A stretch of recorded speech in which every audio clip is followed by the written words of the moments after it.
Pada masa pemerintahan Sunan Gunung Jati, lebih fokus pada penyebaran agama Islam daripada menjadi raja, sehingga ia menyerah mewakilkan urusan pemerintahan kesultanan kepada putranya, Pangeran Pasaryan.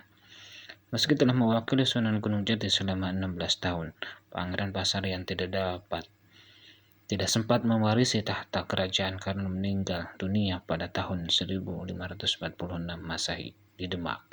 Kemudian urusan pemerintahan diwakili oleh Fadilah Khan, menantu Sunan Gunung Jati. Setelah Pangeran Pasaryan wafat, Pangeran Sawarga, putra Pangeran Pasaryan yang merupakan cucu Sunan Gunung Jati, menggantikan Sunan Gunung Jati sebagai pemimpin Kesultanan Cirebon dengan nama Pangeran Dipati Cirebon. Namun ia meninggal pada tahun 1565. Setelah kematian Sunan Gunung Jati pada tahun 1568 Masehi, Fadilah Khan menggantikannya hingga wafat pada tahun 1570 Masehi. Pangeran Emas, cucu Sunan Gunung Jati,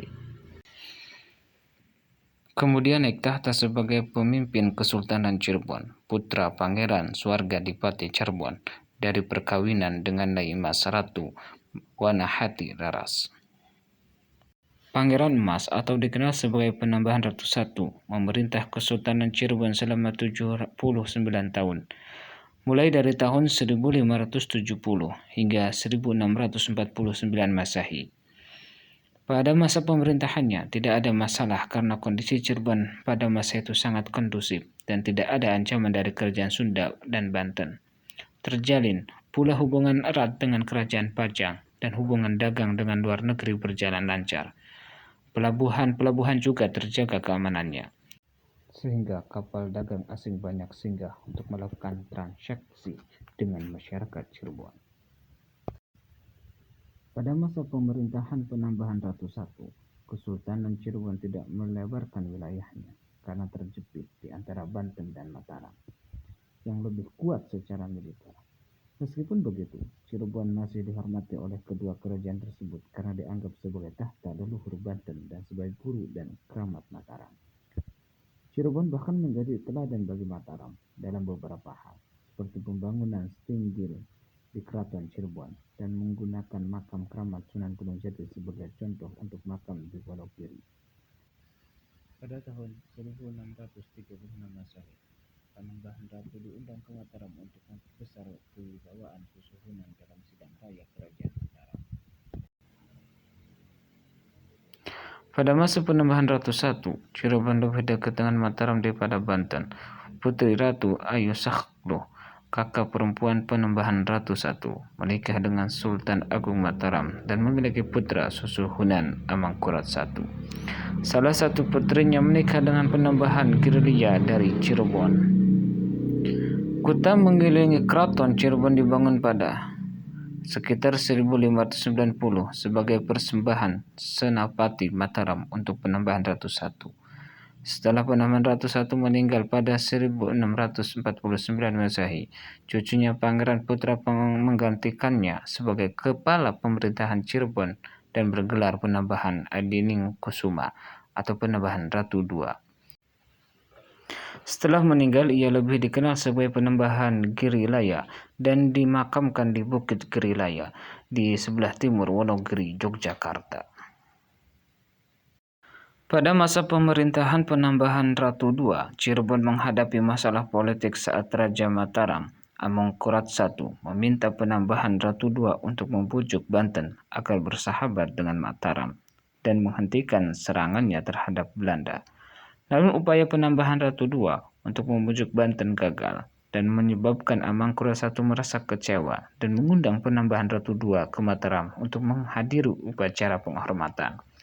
Setelah upacara selesai, Penambahan Ratu II berserta kedua anaknya ditahan di Mataram sebagai tahanan politik meskipun diakui sebagai Raja Cirebon. Pemerintahan Mataram di bawah Susuhunan Amangkurat I menjadikan penguasa-penguasa pesisir sebagai abdi istana untuk mengendalikan mereka dan mengurangi pengaruh luar. Pangeran Wangsakerta pemimpin Cirebon selama penambahan Ratu II dan kedua putranya berada di Mataram, tetapi diawasi ketat oleh Mataram. Hal ini merupakan hilangnya kedaulatan Cirebon dan mewujudkan ancaman dari Sultan Agung Tirtayasa. Penambahan Ratu II tinggal di Mataram selama bertahun-tahun hingga meninggal pada tahun 1667 Masehi dan dimakamkan di Giri Laya.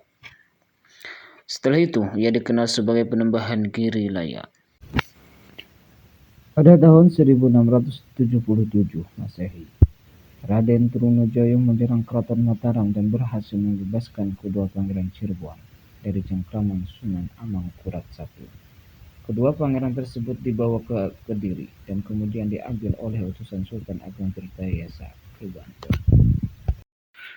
Sultan Agung Tirtayasa dari Banten mengangkat kedua pangeran untuk menjadi Sultan Cirebon, yakni Pangeran Martawijaya sebagai Sultan Sepuh dan Pangeran Kartawijaya sebagai Sultan Anom. Pangeran Wangsakerta diangkat menjadi Penembahan Cirebon tanpa memiliki wilayah kekuasaan secara formal. Mereka kembali ke Cirebon pada tahun 1678 Masehi dan Pangeran Martawijaya menjadi Sultan Sepuh atau Kesepuhan yang pertama. Pangeran Kartawijaya menjadi Sultan Anom atau Kanoman yang pertama, dan Pangeran Wangsakerta menjadi Penembahan Cirebon yang pertama atau Sultan Cirebon. Keputusan Sultan Agung Tirtayasa menyebabkan Cirebon terbagi menjadi 3 bagian dan mulai saat itu Cirebon berada di bawah pengaruh dominasi Banten. Sultan Sepuh menempati Keraton Pakungwati sebagai keratonnya. Sultan Anom mendapati bekas rumah Pangeran Cakrabuana dan Sultan Cirebon untuk sementara waktu tinggal bersama dengan Sultan Sepuh di kompleks Keraton Pakungwati.